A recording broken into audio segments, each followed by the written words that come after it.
Assalamualaikum warahmatullahi wabarakatuh.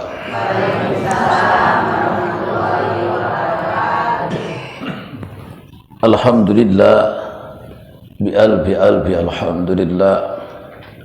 Wassalatu wassalamu ala habibillah Sayyidina Muhammad ibn Abdullah wa ala alihi wa ashabihi wa mawalah wa man tabi'ahu ila yaumil qiyamah.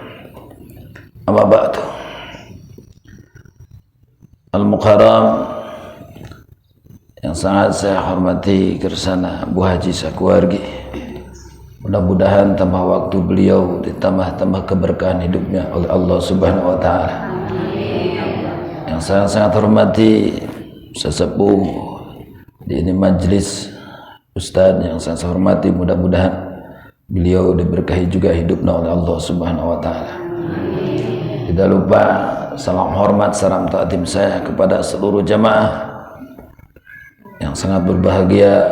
Ketahuilah, di antara kemanfaatan umur kita adalah di mana Allah takdirkan kita bisa berkumpul dengan orang soleh.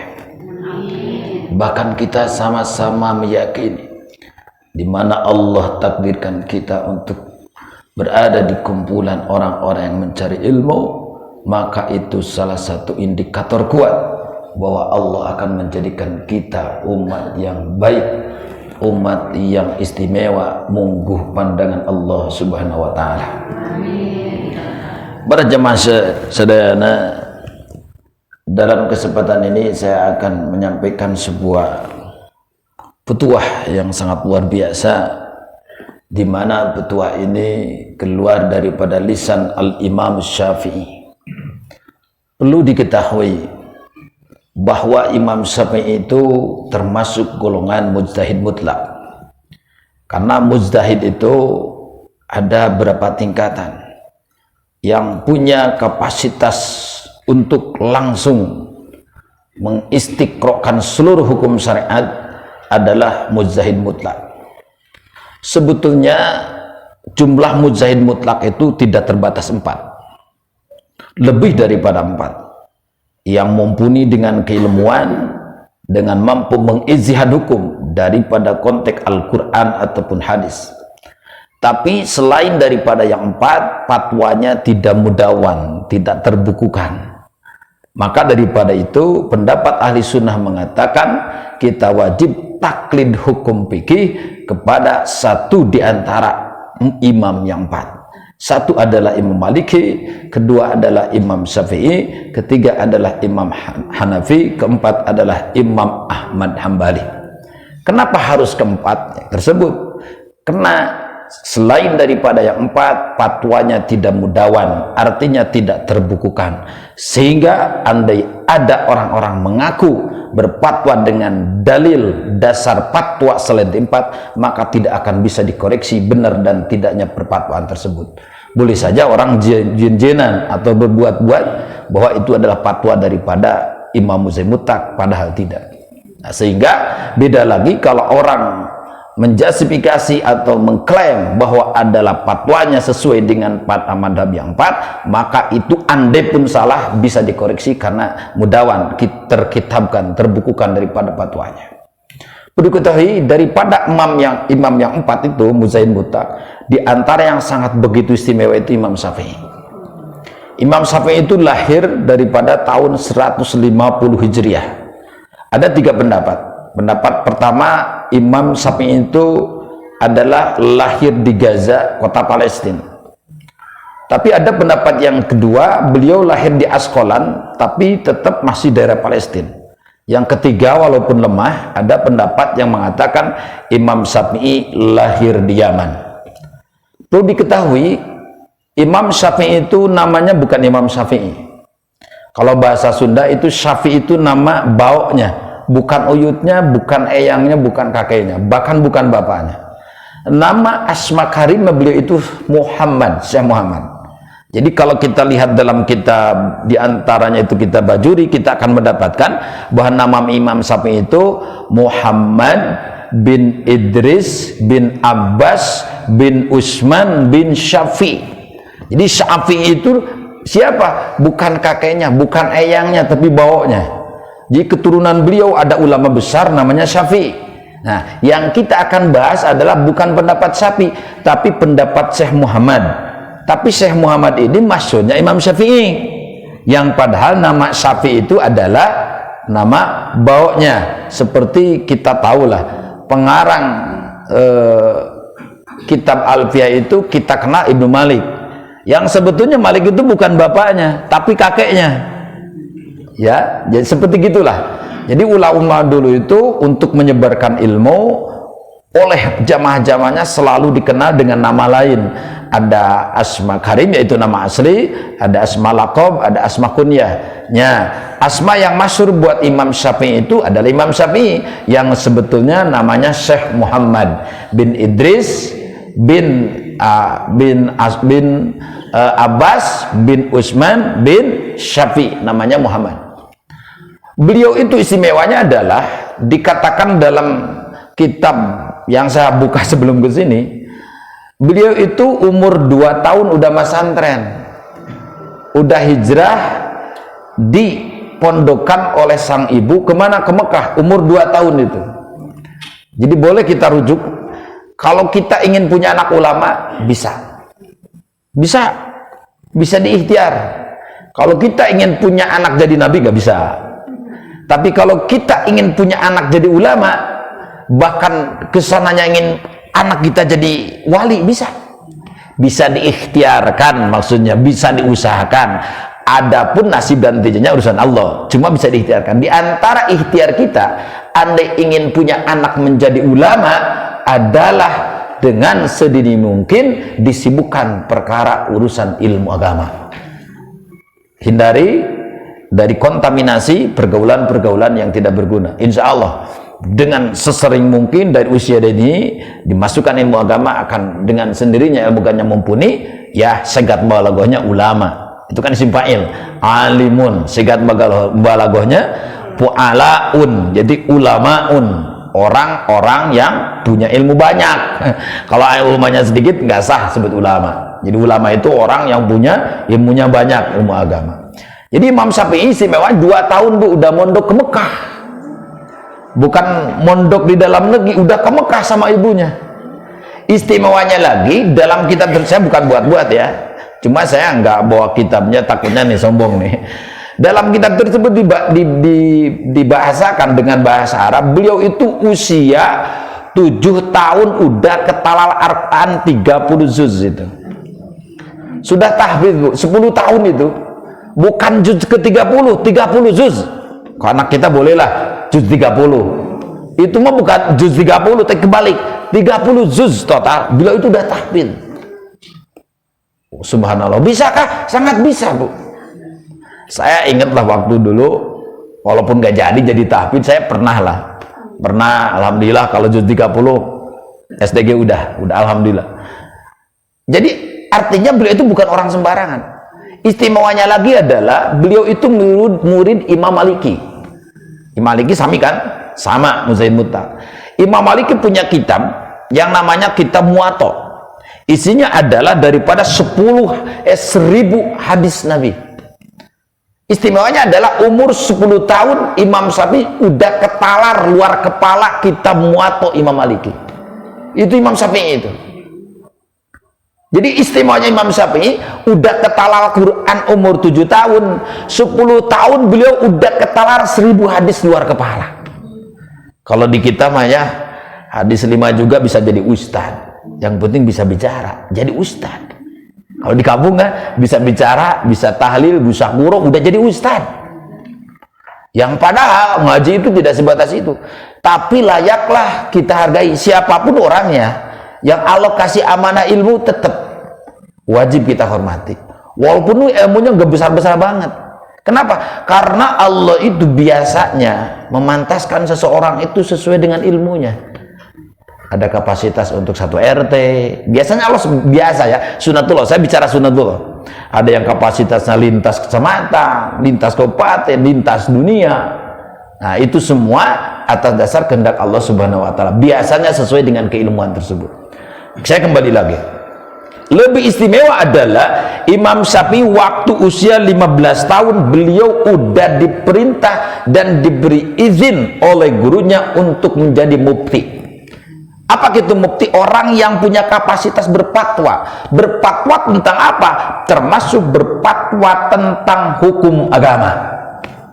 Nah, selanjutnya kita kenal Imam Syafi'i punya dua pendapat, punya dua kaul. Satu kaul qadim, dua kaul jadid. Ini kita agak dalam nih ngaji. Tapi sebelum ini perlu diketahui, sebelum saya ungkapkan apa yang saya akan terangkan tentang pendapat Imam Syafi'i. Jadi Imam Syafi'i punya dua pendapat, satu kaul jadid, dua kaul qadim. Perbedaannya adalah kaul qadim adalah pendapat Imam Syafi'i waktu beliau mukim di Irak.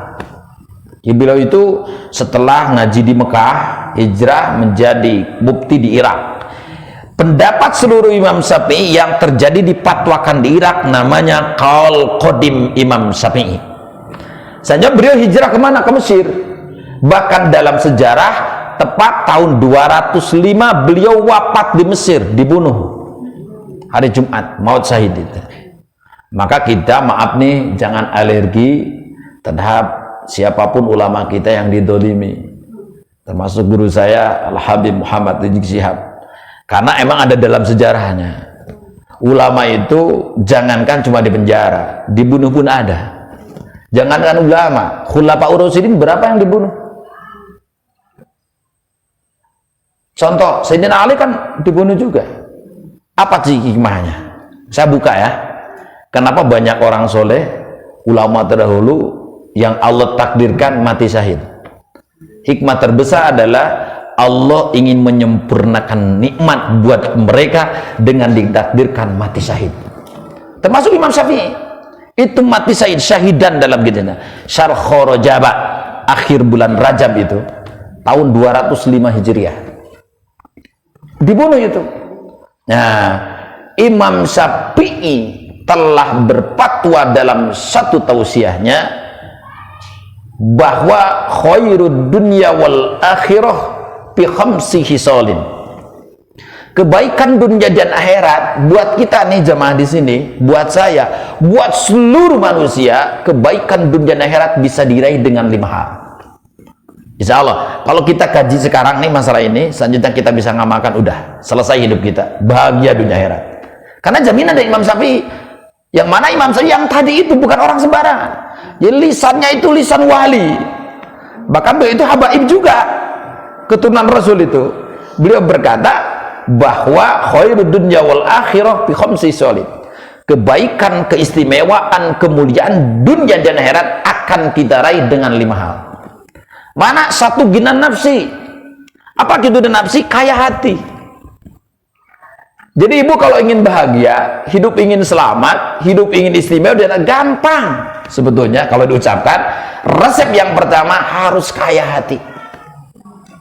Kaya hati itu nomor 1. Kenapa? Kalau orang hatinya udah kaya, rumah sempit terasa lega, permasalahan besar terasa kecil, permasalahan kecil terasa nggak ada. Itulah orang yang kaya hati. Beda dengan sebaliknya, orang yang kerdil hatinya, nggak masalah juga dibuat-buat jadi masalah. Rumah gede terasa sempit, kampung yang gede terasa sempit. Kenapa? Emang hatinya kerdil, hatinya busuk. Mandang orang selalu aja seudon, ya memang nggak bahagia. Orang tersebut, maaf, cenderung akan sering kena penyakit itu. Jadi ibu kalau ingin tahu bagaimana resep sehat, kuncinya yang tadi, harus kaya hati. Orang yang kaya hati itu menyikapi apapun akan dengan legowo. Kelegoan tersebut akan menjadi sinyal terjadinya kebahagiaan hati. Orang yang bahagia cenderung jantungnya sehat itu. Maka orang yang suka banyak hikdu kalau bahasa Arab, suka banyak dalam hatinya permusuhan, selalu menyimpan rasa kesal ke orang lain, itu cenderung akan banyak pikiran. Orang yang banyak pikiran, apalagi ibu usia di atas 50 tahun, maaf, rentan stroke, Bu. Saya ingatkan. Kenapa rentan stroke? Orang yang stroke itu terjadi penyumbatan darah ke saraf, Bu. Di antara yang terjadi itu apa? Orang yang banyak pikiran, nutrisi kurang, tidur kurang, yaitu gampang stroke, Bu. Maaf ya, saya sarankan ibu sesering mungkin hiburan, Bu. Ibu usianya udah atas 50. Hiburan apa? Itu pertanyaan ya. Apakah saya harus ke Pangandaran? Apakah saya harus ke mall shopping? Apakah saya itu harus ke Santolo? Apakah saya itu harus jogging? Pakai rok mini? Auzubillah. Nah, pertanyaan tersebut akan kita jawab.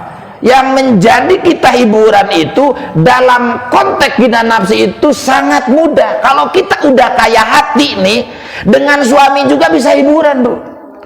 Ada di rumah kita upama ada cucu satu saja bisa jadi hiburan, Bu. Kita bisa senyum tiap jam. Benar gak?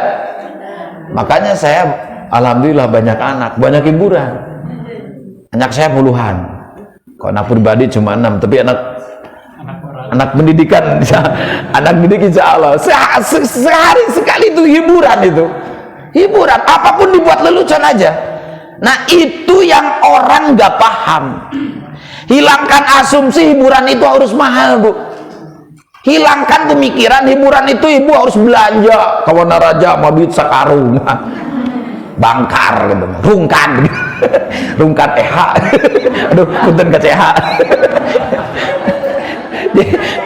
Kalau kita punya asumsi bahwa hiburan itu harus belanja, hiburan itu harus shopping, hiburan itu pengaran, celaka buat kita, mampu. Maaf, hiburan itu yang dimaksud lowongkan saraf kita daripada permasalahan dunia. Mampu buatlah sesuatu itu menjadi happy. Yes? Aduh, yes. Aduh, biasa bahasa Inggris ibu. Ala gagah ibu ya. Abi mah tiasa sakitu-kitu nama bahasa Inggris saya. Aduh. Allahu Akbar. Saya itu banyak di pondok, Bu. Maaf, saya punya ijazah formal, udah punya anak. Ijazah SMP, SMA udah punya anak. Formal saya yang asli SD. Pendidikan formal SMP dan SLT itu udah punya anak. Udah punya pondok. Saya banyaknya di pondok. Belajar apa bahasa Inggris, apapun di pondok. Lanjut, Bu? Lanjut ya. Bukan kanjut, lanjut. Ibu kok gitu? Lanjut punya bahasa Indonesia. Lanjut. Allahu Akbar, Ibu. Oh, ini yang salah dengar saya apa? Allahu Akbar. Lanjut ya, Bu ya. Ya. Jadi satu, ibu ingin punya kehidupan istimewa adalah gina nafsi, kaya hati. Orang kaya hati apapun jadi legowo, Bu. Contoh, Bu, maaf ya, saya ceritakan nih. Kalau seseorang yang punya suami, katakanlah pergi pulang daripada perantauan, upama nggak punya uang. Orang yang kaya hati itu tetap bahagia.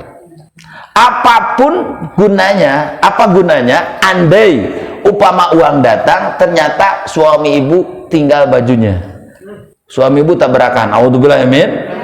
Ya kita bersyukur. Orang lain mah suaminya upama tema dijeremus ke jurang Cadas Pangeran. Bu tahu, Bu? Jadi kemarin itu kebetulan saya tahu nih masalah ini. Hari itu saya langsung telepon ke anak saya, kebetulan anak saya mondok di Sumedang. Saya cari telepon di pesantren karena emang nggak pegang HP. Saya takut anak saya bepergian ke Cadas Pangeran, nanti anak saya dijerumuskan ke jurang Cadas Pangeran. Saya telepon, alhamdulillah anak saya ada. Itu orang namanya Yana Supriyana, bukan orang Wanaraja, orang Sumedang. Itu buat heboh sejagat raya. Kenapa? Dia pulang kerja maghrib, Bu, selepas isya, karena kebetulan saya lama di sana mondok daerah Sumedang, jadi tahulah daerah sana. Di daerah Simpang dia ngikutin sholat isya dulu. Nah, waktu mau pulang dia kasih voice note kepada istri bahwa saya mau ke Sumedang beserta seseorang yang sama mau numpang ke Sumedang. Ceritanya gitu. Nah, sudah berangkat, entah apa yang terjadi, dia kasih voice note lagi sambil nangis, Bu. Tolong, Sugante lain jalma jahat. Itu voice note tersebut dikirim kepada istrinya. Otomatis istrinya, wah, panik, Bu. Dia bilang sama saudaranya langsung pergi ke Cadas Pangeran. Dilihat Cadas Pangeran, ternyata itu sungguh sangat Mengherankan, yang ada itu cuma motornya, Bu. Motornya ada di parkiran, udah dikunci sama helmnya. Makin panik, laporlah ke polisi, Bu. 2 hari 2 malam polisi terjun ke bawah itu. Di sana ada jurang, Bu, jurang Cadas Pangeran. Sampai Polres Sumedang menurunkan anjing pelacak itu. Yang lebih ironi dan lucunya, semua termasuk keluarga mendatangi dukun-dukun di Sumedang. Kan Sumedang tahulah banyak dukunnya. Bagaimana kata dukun? Salah satu dukun bicara gini, bahwa ini diambil sama orang kuning. Kalau 3 hari nggak pulang, ikhlaskanlah. Ada lagi dukun dari Waduh bilangnya gini, wah ini udah di dalam air. Makin panik bu keluarga itu. 2 hari udah nggak pulang, diceritakan itu dilegeg sama juring. Apa itu orang kuning? Ada lagi yang bicara, kata dukun udah di dalam air. Panik seluruh keluarga. Sudah 3 hari diketemukan Payana, ternyata lagi jalan-jalan di mana? Di Cirebon. Astagfirullah. Yang lebih nyesek lagi adalah diisukan Payana, ternyata waktu itu habis bensin di Cadas Pangeran, ganti kendaraan naik elep menuju istri muda. Gobloknya Yana. Allahu Akbar si Yana.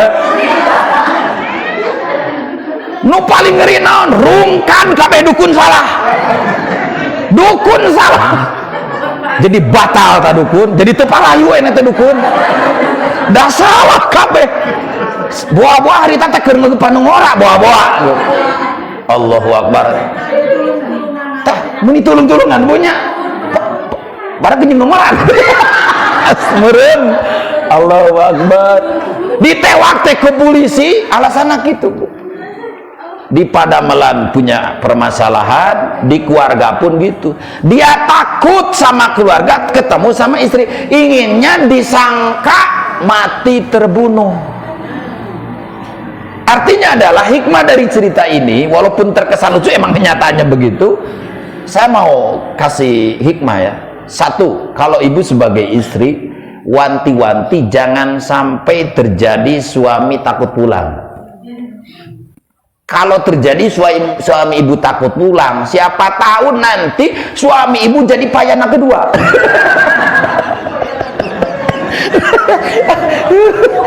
Mohon na bohong ibu, akibat tegablek duit, apa pemajikan asok manyun wae, geus aing api-api dibunuh di leuweung tiis di Garut.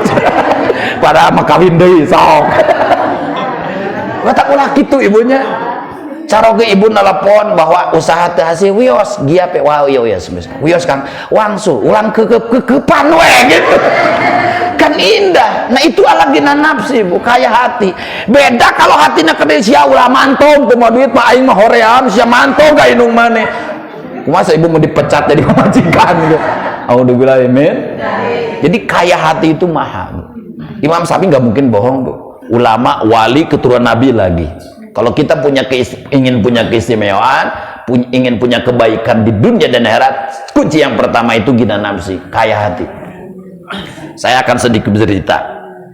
Saya punya teman di daerah sana, saya nggak sebut namanya. Saya sangat heran, Bu. Dia itu punya rumah 3, Bu. 3 lantai. 3 lantai. Yang paling unik, yang saya membuat bahagia dan takjub, saya merasa heran, termasuk bangga. 3 lantai itu ukuran 2 meter kali 2 meter. 2 meter, ya enggak. Kebayang nggak Bu? Paling 3 meter kali 2 meter lah. Sangat kecil Bu. Jadi 3 meter kali 2 meter. Itu kecil ya? Itu 3 lantai diisi 3 keluarga Bu. Di bawah adiknya yang sebelum menikah, di lantai kedua adiknya lagi udah menikah, udah putra 2 apa 3. Dia juga di lantai 3. Saya pernah sampai ke lantai 3. Saya gak habis pikir, kok bisa ya beliau-beliau yang 3 itu bahagia. Ternyata terjawab sama pidato Imam Syafi'i yang tadi. Ketika seseorang hatinya kaya, rumah sempit pun terasa lebar. Beda dengan kebalikan, di luar sana banyak orang, jangankan rumah, pilanya pun berapa gitu, tapi hidupnya sempit, terasa hampa kehidupan. Kenapa? Karena hatinya nggak kaya. Maka saya anjurkan, pertama kita mudah harus kaya hati. Hati kita itu harus bahagia. Hati kita itu harus benar meyakini kekuasaan Allah. Dengan sendirinya apapun yang terjadi dari makhluk terhadap kita, kita enjoy saja. Toh tidak akan terlepas daripada ketentuan Allah Subhanahu wa Ta'ala. Satu itu.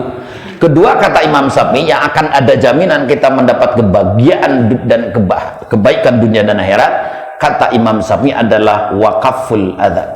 Apa kaful adza? Mencegah menyakiti orang lain. Ibu kalau ingin selamat, ingin bahagia, wayahna jangan sesekali menyakiti orang lain, walaupun dengan sepele, Bu. Yang paling ngeri itu siapa tahu yang kita sakiti itu kekasih Allah. Siapa tahu yang kita sakiti itu ahli tahajud. Siapa tahu yang kita sakiti itu ada seorang fakir miskin yang Allah sangat demen. Siapa tahu yang kita sakiti itu orang sepuh yang secara ilmu syariat wajib kita hormati. Ketika sakit beliau, maka tidak akan beliau yang akan sama-sama mengembalikan kesakitan, tapi Allah akan murka itu. Apalagi seseorang yang punya ilmu agama, apalagi seorang tokoh agama benar dekat dengan Allah, itu hati-hati, jangan coba-coba kita menyakiti orang yang suka menyakiti orang lain. Maka rumusnya adalah kita akan banyak merasa sakit. Kita kembalikan, di mana kita selalu merasa dan berusaha membahagiakan orang lain, maka kita pun akan banyak bahagia. Itu rumus kehidupan.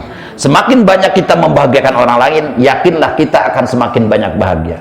Semakin banyak menjadikan orang lain susah, semakin banyak kita menjadikan orang lain sakit, maka kita pun akan merasakan hal yang sama. Hati-hati, itu sunatullahnya. Jadi Allah udah membuat skenario kehidupan itu kebanyakan begitu. Maka orang lain itu banyak rela menghilangkan kebahagiaan diri pribadi sementara demi kebahagiaan orang lain. Banyak, Bu. Nah, imbasnya adalah Allah akan kasih yang lebih. Allah kasih yang lebih itu, dengan catatan ikhlas lillahi ta'ala, jangan sampai tidak ikhlas. Kalau tidak ikhlas itu bahaya. Contoh, saya punya kisah. Kisah ini terjadi di satu kampung. Saya baca waktu di pondok, tapi entah di mana, entah fiktif, yang penting ini cerita ada hikmahnya. Di satu daerah ada seseorang ibu-ibu sudagar, kaya dan dermawan. Satu saat orang kaya dan dermawan ini berkunjung kepada nenek-nenek. Neneknya orang soleh. Nah, berkunjungnya dikarenakan orang dermawan sambil membawa berapa barang, termasuk yang dibawa itu seekor kambing. Dihadiahkanlah kepada nenek-nenek tersebut. Nenek tersebut bahagia, jelas bahagia. Di balik kebahagiaan itu dia merasa ingin membalas kebaikan daripada orang dermawan tersebut. Tapi dia nggak punya apa-apa. Selanjutnya, saking benar-benar ingin sama menghormat, ingin sama memberi, dia pergi ke pinggir rumahnya, dilihat ada pohon singkong. Pohon singkong tersebut ternyata ada daunnya. Nah, dia petik tuh daun singkong tersebut. Dia masukkan ke kantong plastik, dia kasih kepada orang yang dermawan tersebut. Orang teman tersebut nggak tega untuk menolak. Dia terimalah karena menghargai jerih payah seorang nenek-nenek tersebut. Nah, pulanglah orang dermawan tersebut. Ternyata berita tersebut menjadi viral, kalau bahasa sekarang viral, menjadi masyhur di lingkungan tersebut. Terdengarlah oleh seorang nenek-nenek. Cuma nenek-nenek ini kebalikan daripada nenek yang tadi. Kalau nenek yang tadi orangnya ikhlas, ahli ibadah, walaupun miskin tidak meminta-minta. Nah, ini terdengar sama nenek-nenek temannya. Dia punya itikat agak kurang baik lah. Dia gini bicara dalam hatinya, itu teman saya ngasih cuma satu kantong plastik daun singkong, dikasih kambing. Saya di rumah punya kambing, saya akan kasih sama orang dermawan tersebut, pasti saya akan diberi kerbau. Jadi dia pikirnya gini, orang dermawan tersebut dikasih cuma satu keresek daun singkong, ternyata bisa mengembalikan ngasih daripada kambing. Dia dalam hatinya, apalagi saya di rumah punya kambing, saya akan berikan kepada orang dermawan tersebut, pasti saya akan dibeli yang lebih besar, akan diberi hadiah yang lebih besar, saya akan beri kerbau. Dibawalah itu yang nenek-nenek nulus sunyung itu, dibawalah apa? Kambing dia satu-satunya, dengan tujuan dia ingin ngalap bati. Nah, datanglah ke orang dermawan tersebut. Orang dermawan tersebut ada, cuma dia waktu itu lagi sibuk. Kata orang dermawan tersebut, apa ya, saya nggak punya apa-apa. Nyuruhlah sama orang yang di dapur, coba ambil di dapur ada apa. Diambillah keresek yang tadi, dikembalikan dan diberikan kepada nenek-nenek yang tadi. Apa yang dihasilkan? Jadi nenek-nenek yang kedua ini nulus tunjuk, dia nyata nggak ikhlas, memberi ingin diberi lagi. Apa yang dia dapat? Ternyata dia keluar kambing mendapatkan satu keresek daun singkong. Innalillahi wa inna ilaihi raji'un. Janganlah kita beramal karena makhluk, karena pasti kecewa. Jangan sok-sok modus. Toh Allah Maha tahu. Saya suka bilang sama anak-anak, awas ya, maneh ngelengit. Kan santri gitu, kalau kerja bakti, kalau lagi ada guru ada, gak ada guru kayak jin gitu. Suka ngilang. Janganlah, kita ada bos baru kita giat, gak ada bos nyasa aja, enggak gitulah. Toh Allah Maha uning ya Bu. Nah, jangan sampai gitu. Ada orang lain kita dibuat-buat, jangan. Tersiksa Bu, tersiksa. Janganlah kita mengharap manusia pasti kecewa.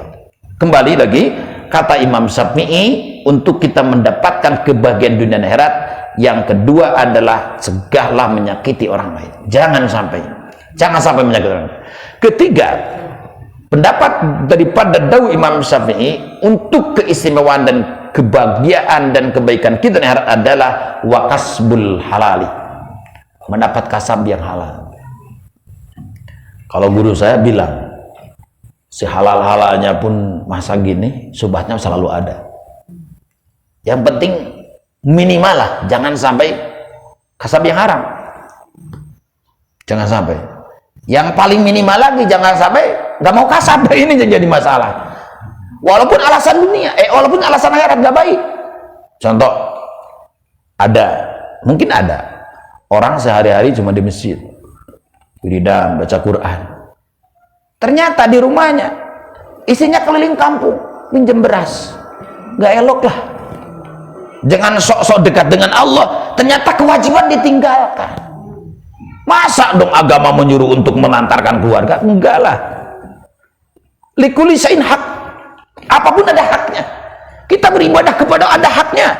Kita pun punya amanah, titipan anak istri, ada haknya itu. Tidak boleh. Apalagi dengan dasar alasan malas. Kemiskinan itu tidak ada yang menjadikan dan menakdirkan kecuali Allah. Tapi kebiasaan sunatullahnya, orang yang miskin banget sampai minta-minta, rata-rata awalnya apa? Orangnya malas. Allah selalu menakdirkan itu. Kalau orang yang rajin, semiskin apapun tidak akan sampai minta-minta kepada orang lain untuk urusan kasab, urusan nafkah orang tua, keluarga. Kan itu urusan wajib, bukan sunat Bu. Itu fardu ain. Bahkan guru saya bilang gini, kalau seorang ustadz, ya contoh lah, ke saya kan ada yang bilang ustadz, kita ngajar agama, karena kita ngajar agama, upama anak dan istri nggak makan, sementara yang lain ada yang gantikan, udah selesai, berhentilah mengajar agama. Kalau ada yang lain, kita apa? Ini yang wajib, anak dan istri untuk makan. Kalau ada yang lain, kenapa? Ngajar fardu kifayah. Ketika ada yang orang lain menafkahi anak istri, bukan fardu kifayah, fardu ain. Kalau kita nggak usaha, di mana mereka? Tadus minimal kebahagiaan saya sambil sehari-hari ngasuh sama anak, bisa ngerintis usaha walaupun kecil, tapi itu bahagia. Saya nggak kaya, tapi bisa makan, bisa minum, bisa keseharian tertutup, anak bisa mondok, alhamdulillah lah. Kita nggak neko-neko. Yang penting ikhtiar, itu ikhtiar. Karena kita wajib itu ikhtiar, bukan hasilnya. Kita itu wajib berjuang, hasilnya ya Allah yang kasih. Nggak ada urusan dengan hasil. Cuma rata-rata ketika konsep ikhtiarnya udah sempurna, doanya sempurna, biasanya Allah menakdirkan kecukupan, biasanya. Tapi dengan sebaliknya, kalau kasarnya leha-leha, ini biasanya nih, malas-malas, apalagi doanya juga nggak pernah, maaf, rata-rata Allah menjadikan orang tersebut serba kekurangan. Nah, buat kita adalah nggak perlu bercita-cita kaya. Yang penting kita bercita-cita oleh Allah diberi kecukupan. Sedikit ketika punya yang tadi, kaya hati akan cukup. Banyak pun kalau hati kerdi tidak akan cukup. Apalagi kalau banyak juga, termasuk kaya hati juga, itu lebih. Jadi kata Imam Syafi'i, kita harus punya kasab yang halal. Kalau boleh, setiap kita mau tidur tanya, apa yang sudah kita makan, apa yang sudah kita minum. Tanya diri pribadi, jangan kepada orang lain. Dari manakah makanan tersebut? Dari manakah minuman tersebut? Kata Imam Ghazali, satu hari saja kita subuh kesiangan, pasti ada makanan yang tidak halal masuk ke perut kita. Itu Imam Ghazali itu. Satu hari saja ibu bapak ternyata subuh kesiangan, tidurnya kelelapan sampai subuh, enggak sampai sholat, pasti ada makanan atau minuman yang masuk kepada perut kita. Kenapa? Idza dakhalal haram kharajal haram. Ketika masuk yang haram, keluarnya haram. Maka para ulama banyak yang menganjurkan kita untuk berbanyak-banyak puasa. Kenapa? Karena orang puasa itu perutnya sangat bisa dijaga. Contoh, kita puasa dari mulai subuh kan sampai maghrib. Kalau tidur kita jam 9 malam kan bisa dihitung, dari maghrib sampai jam 9 malam kan apa yang dimakan kan bisa kita hitung, bisa kita cari dari mana. Nah, yang paling aneh, tapi jangan ya, jangan sampai ini. Saya punya satu kisah itu, tapi jangan ditiru. Tapi bagus juga untuk kita renungkan. Saya pernah ketemuan seseorang bahwa dia punya saudara ingin membuat air obat ke saya. Saudaranya itu penyakitnya aneh. Anak kecil usia 6 SD, laki-laki. Anehnya gimana? Membuat neneknya pusing. Jadi diamnya sama neneknya. Ibunya katanya di Karawang. Anehnya gimana? Setiap makan apapun selalu rewel. Dia tanyakan kepada siapa? Kepada neneknya. Pernah dia dikasih bala-bala sama nenek, dia tanya, "Nek, ini bala-bala dari siapa? Dari warung anu, warung itu dari siapa?" Tanya itu. Jadi kayak penyakit wali gitu. Dia mau makan itu tanya dulu. Pertanyaan adalah, kita sebagai orang dewasa, itu anak kecil, Bu.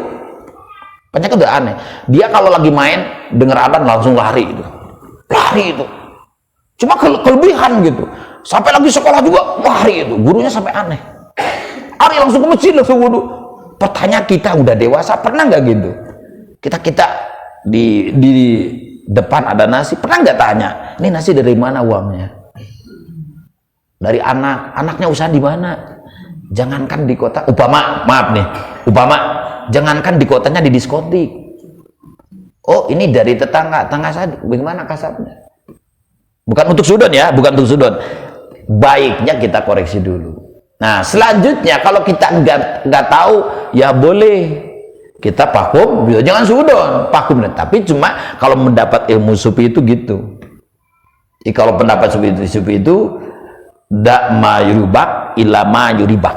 Tinggalkan sesuatu yang membuat ragu, kembali lari kepada sesuatu yang membuat gak ragu. Ini ragu nih, nggak tahu dari mana. Kalau ini yakin nih, yakin kita dapatkan upah kerja 50.000, kita kasih beras nih, yakin, ya udah jangan itu yang yakin.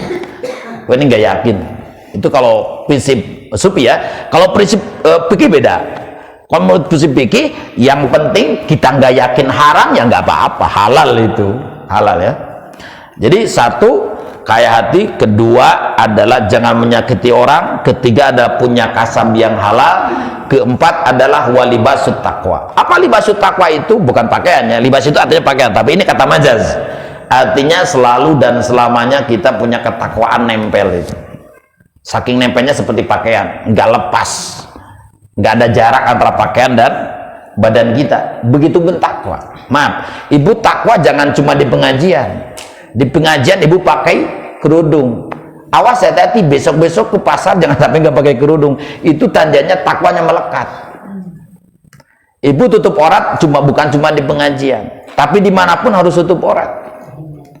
Jangan cuma kita mau sholat ketika kita ternyata nyase, nggak ada pekerjaan. Waktu kita sibuk hajat ternyata nggak sholat. Jangan gitu.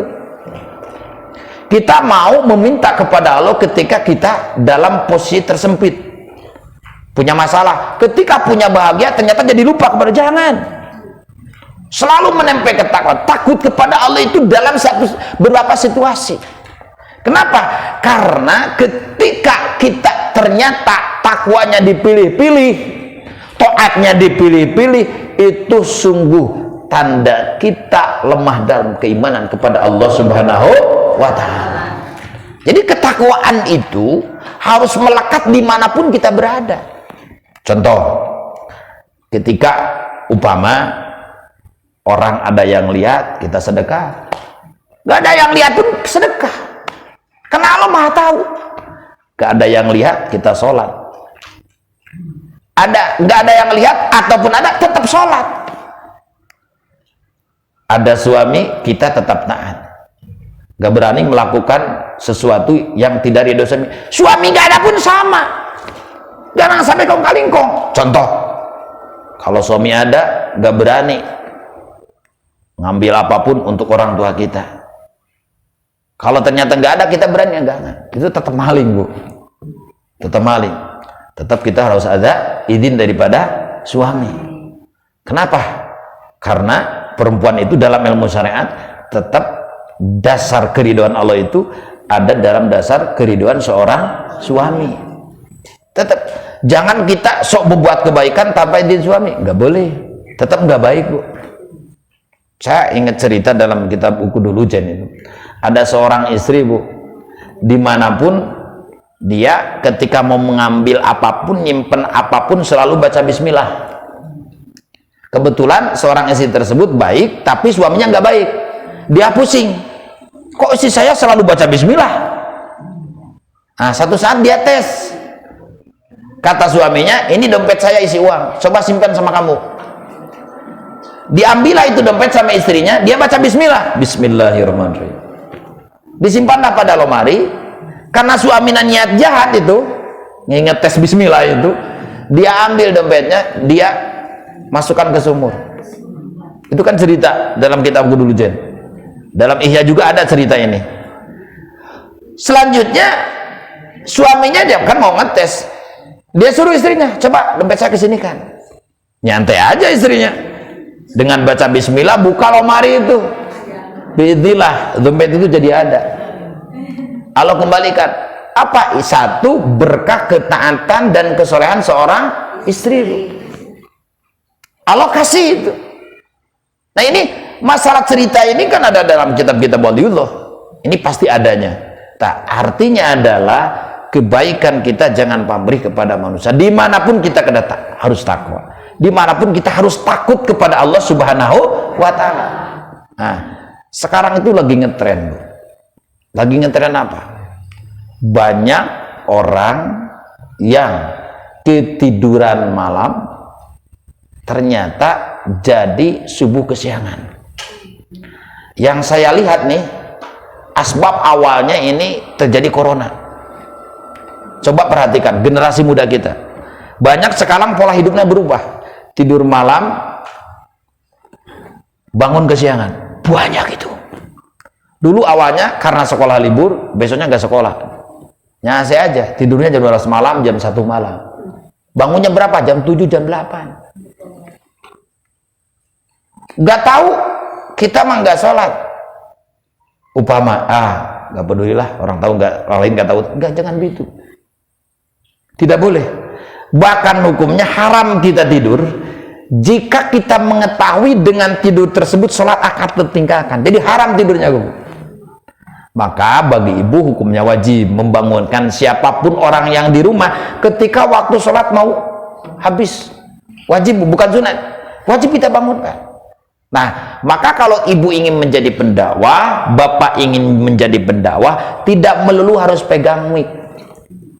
Dakwah itu kan ngajak suami, ngajak tetangga, ngajak siapapun dalam sholat, dalam kebaikan, itu jadi dakwah, Bu. Teristimewa jika ibu mengajak pengajian, wah itu istimewa banget. Kalau ibu mengajak, contoh nih, si A itu jadi ahli pengajian, awalnya dulu kita ajak, dengan lemah lembut sehingga dia jadi ahli pengajian. Contoh, ibu lebih duluan meninggal, orang tersebut masih hidup, masih jadi ahli pengajian, maka walaupun ibu udah di alam barzah, walaupun ibu udah di alam kubur, pengajian si A tadi terus pahalanya mengalir juga ke ibu. Istimewa, Bu. Maka kalau saya hitung sekian puluh sekarang yang hadir, kalau minggu depan satu saja kita ambil yang baru satu orang, kalau 50 kali 2 kan udah 100 nih. Insya Allah bulan depan atau tahun depan saya kesini lagi udah penuh nih masjid, insya Allah. Tapi maaf, kalau kita ngajak pengajian jangan kasar-kasar. Yang saya ngeri itu ada di luar sana, bukan di sini. Sok-sok menjadi ahli pengajian, ketika lewat pada orang yang gak suka ngaji kita acuh. Janganlah. Di mana letak dakwah kita? Justru saya punya guru nih, kalau kepada orang yang kurang taat justru lebih hormat, Bu. Kenapa? Karena itulah dakwah. Ini tahu nih, tetangga saya nggak ngaji, nggak sholat, kita tetap saja harus hormat dalam kemanusiaan, dalam ketetanggaan. Kita lewat ya galibnya ya punten ya punten, galibnya ya permisi permisi, galibnya assalamualaikum ya bagusnya itu lebih baik assalamualaikum. Jangan sampai kita punya rasa sok ahli surga karena kita masuk sholat dan sok ngaji, dia matara ahli neraka. Jangan. Justru orang jadi sebel, kok ahli pengajian gitu, kan gitu bilangnya, pasti gitu. Berat, emang berat, Bu, berat. Siapa mau, kalau menurut Masu ya, kita bilang punten pada orang yang gak suka jawab, kan lumayan ya. Nggak, kita berat, tapi di sana letak dakwah. Saya dulu pernah alami, ada cerita, ada lapor yang saya biasa waktu itu bangun tidur di depan madrasah banyak kartu gapleh. Saya bertanya, siapa orang yang berani buang kartu gapleh ini? Oh, ternyata ada seorang masyarakat yang ingin lapor kepada saya bahwa di kampung saya ada yang judi, tapi dia nggak mau ke rumah, takut apa risih apa gimana. Nah, setelah saya tahu, saya datangin itu yang judi. Saya mau datengin yang judi, waduh, buat saya itu bukan perkara mudah. Saya pakai jubah putih, saya pakai almas, saya sholat hajat dulu. Itu saya mau nyamperin orang judi itu. Kenapa saya tidak mau? Saya datangin mereka, ternyata saya motivasi nafsu, nggak mau saya. Karena kan jadi nggak jarangin ibadah. Saya pakai almas, saya sholat hajat dulu, saya cari itu orang yang judi.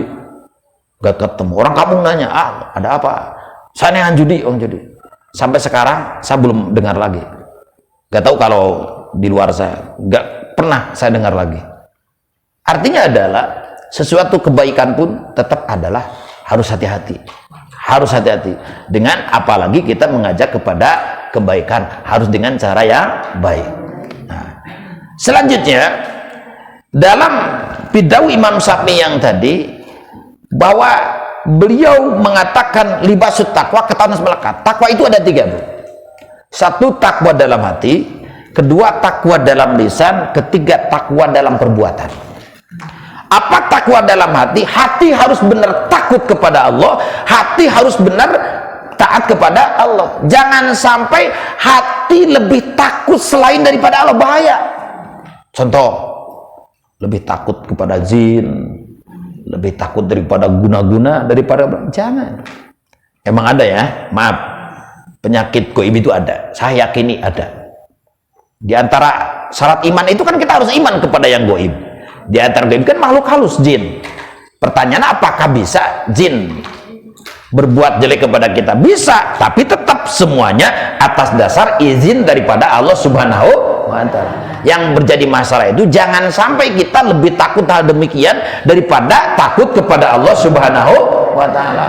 Pinta aja sama Allah. Cuma kan kalau saya lihat nih tradisi para ulama, contoh kita punya rumah nih, hawanya itu selalu takut gitu. Itu siapa yang kita permohonkan? Ya Allah. Cuma ada kebiasaan ulama, contoh kita banyak baca ayat kursi, banyak baca yasin di dalamnya. Yang paling jitu itu sebetulnya baca sholawat, Bro. Biasanya kalau rumah yang diminnya itu dawam sholawat selalu cerah, selalu subur izinnya, selalu ada tamu. Itu biasanya orang yang dawam sholat gitu. Jadi saya wasiatkan kalau rumah ibu mau hidup, selain dawam Al-Quran di rumah, dawam sholawat, insya Allah. Apalagi kalau ibu punya hajat nih, punya hajat, punya cita-cita yang belum terlaksana, saya rujuk diantara ibu doanya pakai sholawat. Apalagi sholawatnya pakai ijazah, wah lebih mantap. Kalau saya dulu diajari guru saya berat. Saya yang pertama itu diajari guru saya itu baca sholawat puasanya 3 tahun, berat itu. Ibu bang mungkin nggak mampu, saya juga sekarang nggak mampu. Badan saya sekarang gede, dulu mah kecil. Saya ingat waktu naik di Jabal Nur di Mekah itu saya hampir mau terbang. Emang kecil, kecil. Kalau sekarang besar, sekarang segini besar. Gitu. Nah, dulu awalnya ijazah sama guru saya itu berat. Tapi cita-cita dulu itu nggak neko-neko, bukan mau banyak tamu, enggak. Citanya mau soleh lah. Mau soleh karena saya dulu itu menceritanya saya anak yatim. Dari kecil pun udah dididik sama ibu saya begitu pedih lah, begitu berat perjuangan. Nah, saya kembali kepada yang tadi, bahwa ketakwaan itu ada 3. Satu, takwa hati itu, benar takut dan benar taat kepada Allah Subhanahu wa Ta'ala. Kedua, takwa lisan. Jangan sampai ternyata ada kalimah yang ternyata musyrik itu. Adakah musik itu ada jahriyah, musik khafi ya. Kalau musik jahri banyak, kita mohon-mohon kepada pohon, mbak-mbak itu kan musiknya jahri lah, jelas gitu. Ada musik khafi juga, contoh gini, kenapa kamu nggak nikah? Ah, sama takut nggak kebiayaan. Nah itu bahasa gitu kan lumayan juga. Emang yang membiayai anak kita itu siapa? Allah kan? Gitu. Kalau ternyata punya keyakinan yang merizki itu hakikatnya kita, nah jadi masalah. Termasuk orang yang KB. Maaf nih, kalau ditanya ibu kenapa KB? Wah, takut gak keurus, takut gak kesekolahin, gak takut bisa dipakai, takut gak bisa makan. Nah ini masalah nih bahasa itu. Yang ditakutkan adalah kita punya keyakinan yang memberi rezeki itu kita, yang beri makan itu kita, kan enggak. Yang beri rezeki siapa? Allah. Maka para ulama mengatakan hukum KB itu tafsir, ada yang haram, ada makruh, bahkan ada yang wajib juga. Kalau isi saya wajib, karena udah vonis dokter 2 kali sesar, itu harus KB, itu wajib hukumnya. Karena saya mau kedokteran, kalau hamil lagi bisa 2 pilihannya, 1 mati ibunya, 2 mati bayinya. Itu udah vonis dokter, kalau itu wajib. Tapi kebanyakan yang makruh, kondisi rahim normal, ternyata ingin menjaran, tidak terlalu mendirih deal kalau sunama, itu makruh Bu, nggak apa-apa, makruh. Cuma niatnya jangan yang tadi, takut gak, janganlah itu, jangan. Toh rezeki mah urusan Allah Subhanahu wa Ta'ala. Maka kita nggak nyalahkan orang tua. Orang tua bilang banyak anak marji, kalau menurut saya betul, boleh dibilang ortodok nggak apa-apa lah. Kalau saya meyakini itu, banyak anak banyak rezeki, dengan catatan orang tuanya bukan orang tua yang malas, kan punya kewajiban, jadi lebih semangat. Itu kan. Kembali lagi, 1 takwa dalam hati, 2 takwa dalam lisan. Jangan sampai ada kata-kata musyrik. Termasuk nih punten, kata musyrik, kata dosa besar. Jangan tanya gini, orang bisa termasuk kufur nih, dosa besar. Gini, dia nanya gini, cek, sholat, bentar lah, sok mana sarolat, no sholat macam miskin, udah bentuk wajib, bahaya tuh teh, bisa kufur itu bahasa. Orang menekankan sial terhadap sholat, cek pengawasan, lah jung nu miskin, ngaraji mah, orang mah benghar, bahaya tuh teh. Jadi nyialkan nganggap sial terhadap agama, itu bahaya, bisa kufur. Leh, aing seperak sholat usah jadi bangkrut ya. Nah, bahaya itu. Menganggap sial terhadap sholat, bisa kufur itu siapa? Tidak boleh. Kenapa? Karena urusan sholat bukan urusan duit. Urusan duit mah usaha. Orang mah sholat aja yang benghar, sanes. Pada dititah we ku Allah. Oh bisa gitu, masarolat kenaon malah. Astagfirullah, goblok gitu jelmanya. Ruang itu salah ya. Maunya kita nyebutkan gitu, astagfirullahaladzim. Ada orang mah sholat mah lain urusan yang duit. Tak, orang sok ke pasar, sok maraban ayam ke kanangnya. Sami ibu abis sok ke kanan. bangunan pakan taeta dengan duit, sholat balik dengan duit, ditita we ku Allah. Rek nu miskin, rek nu kaya, rek nu gote, pada ibu maka gelis ibunya, rek nu gelis wajib tetap sholat. Rek nu miskin, nu kaya, rek keur sibuk, rek keur nyase, sami tetap sholat itu adalah kewajiban. Hilangkan asumsi kita sholat itu cari uang, bahaya. Kita jadi kumaha ulah sholat tuh si itu kayak sholat wae teh nih dengkul nawe hidung miskin. Astagfirullahaladzim, gobloknya zaman gitu. Auzubillahi min sana sesurang Wana Raja gitu. Mau aya di Wana Raja malah mau ngaku. Allahu Akbar. Sok gitu jelema teh. Aya nu leuwih ngeri mah Bu. Ada walaupun lelucon tapi ngeri sebenarnya. Mang ayo sholat. Mang ayo orang ibadah. Lah aing mah kagok. Kok barentok, kok doraka di dunia teh. Sugan engke di akhirat teh malaikat teh keheuleun ka aing, ditajong tarik teuing surga. Ternyata neraka kalewatan celing di surga. Emang surga teh nu maneh? Itu bisa gitu. Ad-dunya mar'atul akhirat. Dunia itu cermin daripada akhirat. Terus get? Mau bro? Mau eleket sekeng? Jadi sahur neme dunia teh tentang akhirat. Kalau kita ingin tahu siapa orang yang baik nanti di akhirat, tinggali di dunia na cukup orang ujudon. Zaman sok sholat tara maksiat ahli surga cek alamat mah. Ngan alamat kadang jadi kadang henteu nya kumaha Allah we. Contoh, mendung itu alamat mau hujan. Apakah setiap mendung pas hujan? Kan nggak pasti. Siapa tahu ada angin jadi pindah hujannya. Sholat itu tanda ridho Allah. Apakah pasti Allah jadi ridho? Enggak pasti. Siapa tahu sholatnya ternyata ingin kepakai oleh calon mertua, kan jadi gak baleng. Siapa tahu sholatnya melulu hayang duit. Ketika duitna terjadi sholatnya. Allahu Akbar.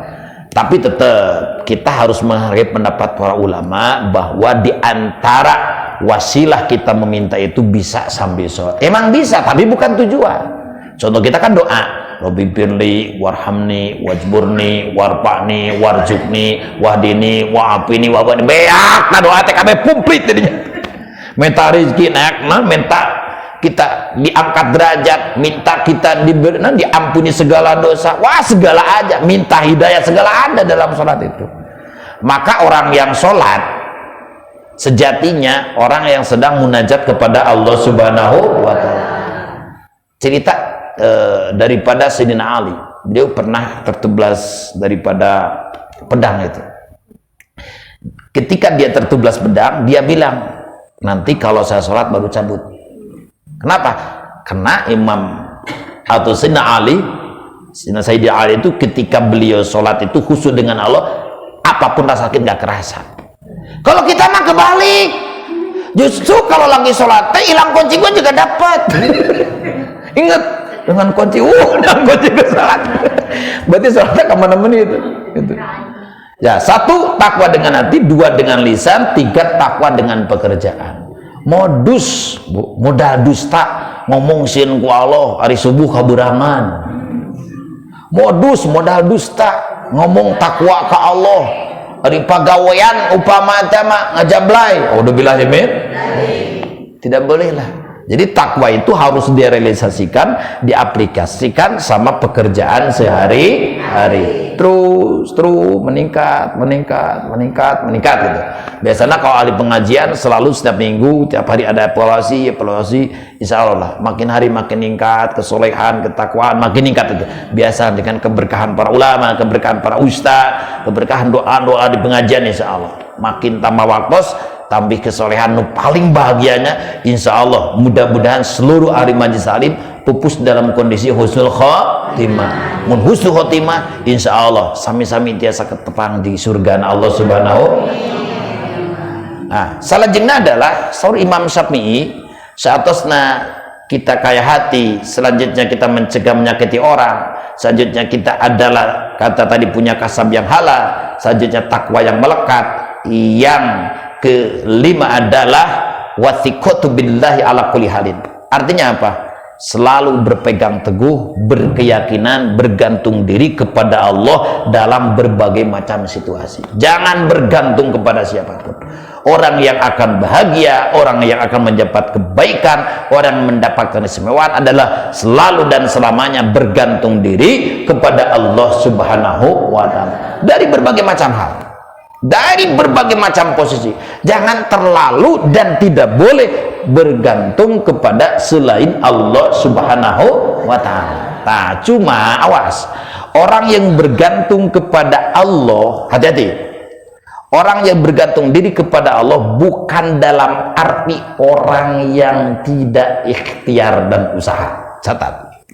Dan menurut pendapat ilmu tauhid, ikhtiar, kasab dan usaha tidak menghilangkan ketawakalan kepada Allah. Kembali lagi, menurut ilmu tauhid, ikhtiar dan usaha seseorang tidak menghilangkan, tidak menggugurkan, tidak menghapus jiwa ketawakalan kepada Allah. Kenapa? Karena tawakal urusan hati, usaha dan ikhtiar urusan kasab dohir badan. Artinya apa? Artinya gini, contoh, kita sakit, yakinlah sepenuhnya, bergantung dirilah kepada Allah bahwa sungguh yang mendatangkan sakit Allah dan mendatangkan sembuh adalah Allah.